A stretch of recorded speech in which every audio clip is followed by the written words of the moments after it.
Hey everyone, welcome back to my channel. My name is Amy, and I'm gonna start off today with a huge thank you.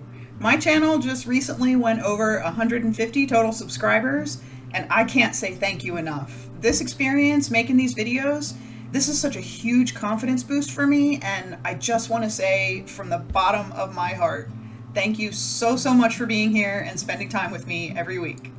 This week we're making a combination of things. I have 3 recipes to share, and every single one of them is a slow cooker recipe that can also be made in a Dutch oven. They're also all pretty close to dump and goes, but they definitely don't taste dump and go. In the end, we'll cook up one of them for dinner, so let's get cooking. We're starting off the festivities today with some honeydijon pork tenderloin. It's so simple to make, this comes together in minutes. I'm adding everything to a bag that's destined for the freezer, but to make this right away, just give the slow cooker a little spray of oil to prevent sticking and then dump it all in. And since this is going in a freezer bag, I'm also mixing the sauce in a measured cup beforehand. Start with a half cup of water and add a half teaspoon of dried thyme, a half teaspoon or a good pinch of salt, and a bunch of black pepper, like around 2 teaspoons worth. Now is our mustard, and we need 2 tablespoons of Dijon, or you can do like I do and use 1 tablespoon of Dijon and 1 tablespoon of stone ground mustard. Last, we need a 1/4 cup of honey, and that is our sauce. Stir it all up in the measuring cup, or right in the slow cooker if you're making this truly a dump and go. For the freezer meal, I added 1 tenderloin to a freezer bag and then poured the sauce on top. In the cooker, add the tenderloin to the sauce and spoon the sauce over it so it's nicely coated. Cook this on low for 6 to 8 hours or on high for 3 to 4 hours. Now, about an hour before it's finished, add a 12-ounce bag of frozen green beans to it and serve this over some nice fluffy rice. You can also heat up some green beans on the stove or even steam some in the microwave and then just stir them in at the end for an even easier meal. Our second slow cooker meal is another dump and go, and it's a lovely, creamy Italian marinated chicken. Like cooking the pork tenderloin, make sure to give the slow cooker a little oil spray to prevent sticking. We're going to start with 2 pounds of chicken, and this can be either chicken breasts or chicken thighs because both will be absolutely wonderful with this. Add this to a bag for a freezer meal or directly into the crock pot. Add in 1 cup of your favorite Italian dressing, store-bought or homemade, either one will be great, and 1 cup of mayonnaise.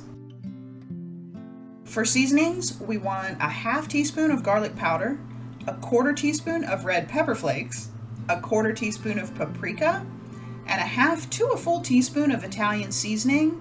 I don't actually have any Italian seasoning mixed up right now, so I'm adding a little bit of oregano, basil, and thyme. Then just mix this all up in the slow cooker or in the freezer bag until everything is well combined.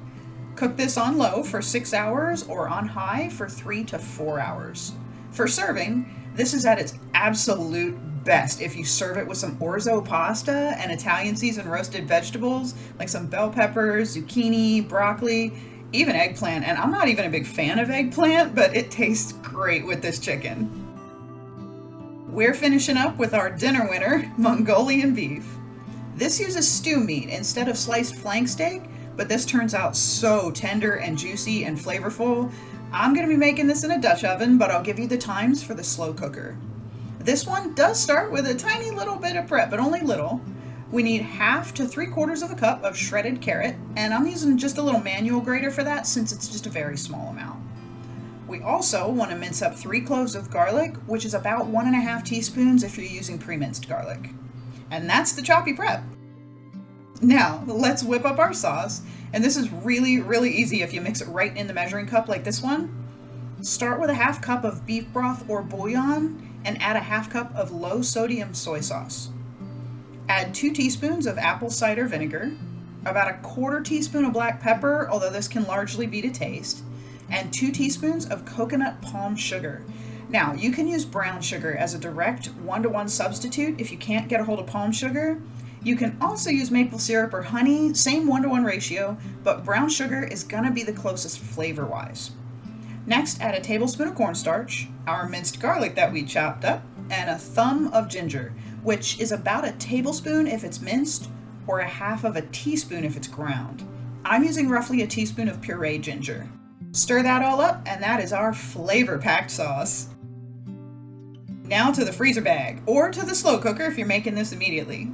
Add in the stew meat, dump in all those carrots that we shredded up, and pour in that awesome sauce. Now for a freezer meal, smoosh this around so the sauce is coating all the stew meat and the carrots are all mixed throughout before sealing it and putting it in the freezer. If you're doing a dump and go, give everything in the crock pot a good stir and cook this in the slow cooker on low for 6 to 8 hours. Now about an hour before everything's finished, add a bunch of broccoli to the slow cooker and give everything a stir before letting it cook for that last hour. Since I'm making this in the Dutch oven, I preheated my oven to 350 Fahrenheit and I'm cooking this for an hour and a half to 2 hours, and I added the broccoli about 20 minutes before it was finished. The carrots almost melt right into the sauce and they give this such a lovely texture. The sauce is just right. There's not too much of it. It's nicely thickened, but it's not too thick. I served this over some rice I made in the rice cooker using beef broth instead of water, and it was just perfect. It's savory, it has a hint of sweetness from that sugar and the ginger in the background of everything. Just don't add salt. This really does not need any salt beyond what's already in the soy sauce. Here are our 3 freezer meals heading on into the freezer. These are going to be just the thing when I really don't want to cook. I can toss some rice in the rice cooker, boil up some pasta real quick, but the bulk of the cooking will be done for me, and I just love that idea, don't you? All of these meals will store in the freezer for up to 3 months. They also double, triple, quadruple, whatever. So you can make 3 to 4 of each in about an hour and have flavorful homemade meals ready to go without having to spend $70 on takeout. Can you believe that? The last time my husband and I had takeout, it cost more than $70 for 2 people, and we only got 2 dinners and an order of egg rolls. That is completely insane. So yeah, I'm not doing that again. Okay, I mean, yeah, that was some really good orange chicken, but not $70 good.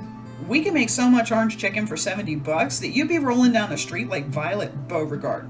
So let me know if you want me to make a series all about making our favorite takeout foods at home, because that could be a really cool series. Thank you so much for watching my video, and thank you so much for subscribing if you are one of my 152 subscribers as of right now when I'm editing this. I am so over the moon.